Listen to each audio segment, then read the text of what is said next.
Hello students, you're welcome back to another interesting class. Last class we analyzed the content of the poem Unsteady Commissioner by E.E. Sonya-Olu. We saw in the poem how the poet advised those whom she referred to as commissioners, that is those who are aspiring to occupy political office or those who are political office holders. The poet advised that they should do significant things because they would not remain in the office forever.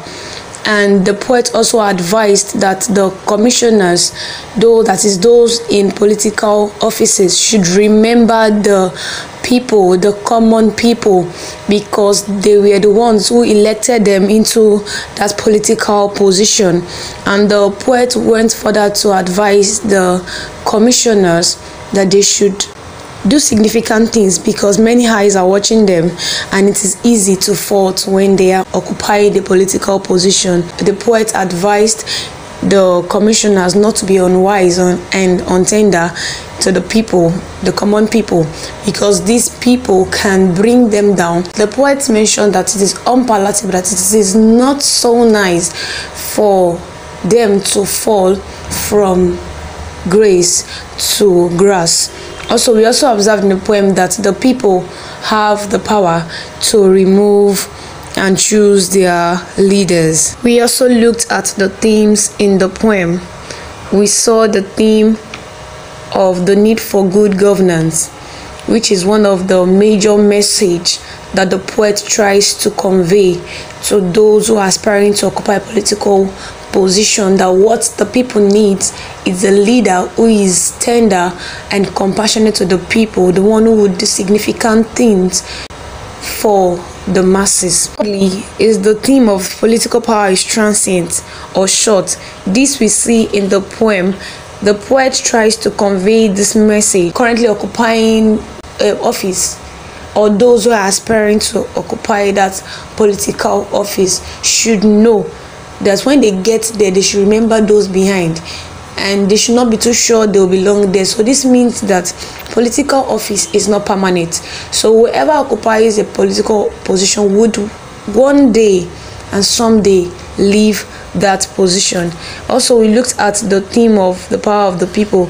We saw how that the people have the power to elect, to choose their leaders, and also have the power to remove those leaders who fail to fulfill their promises or carry out significant projects. Then lastly, we saw the theme of political office holders to be compassionate to the people, and this we see in the last stanza where the poet advised commissioners not to be unwise or untender, so they should be sympathetic and be able to relate with the needs of the people. Such kind of leaders are the kind of leaders that the people or the masses need. So today we'll be discussing the poetic devices employed in the poem.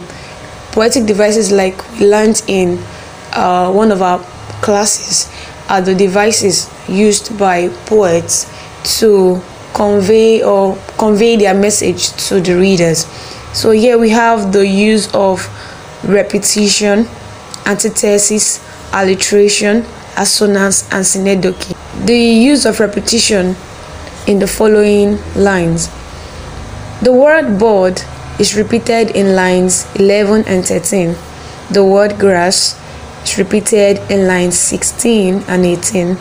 The phrase think for those is repeated in lines 2 and 6. The phrase for those is repeated in lines 7 and 8.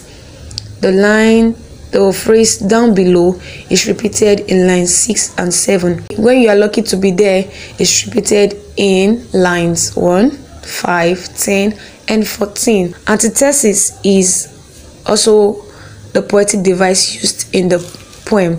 Antithesis is the placing of two opposite words in line of a poem, and this time it is not placed side by side like oxymoron in this line, but unpalatable to fall from grace to grass. So the two opposite words here are grace, grass. not placed side by side. So the next is synecdoche.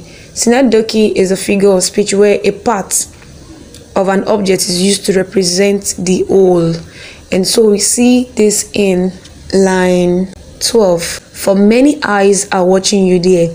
Now, the eyes refers to people, not the literal eyes. Alliteration was used in the poem.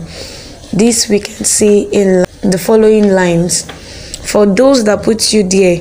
Now, in this line, we have the repetition of the sound d. In those, d. In that, d. In there. Also, we have alliteration in this line, but unpalatable, fall from. We have the repetition of the sound f in fall, f in from. And lastly, we have alliteration in this line, grace to grass. We have the repetition of the sound g in grass, g in grace. Finally, assonance is also one of the poetic devices used in the poem. Here we can see the following lines. Kind by your stupidity bring you low. This we have in line 9. Here we have the repetition of the sound e in stupidity and in the word bring. And finally we can see the use of assonance in the line never be unwise and untender, which is line 15. We have the verse on and in unwise and in untender.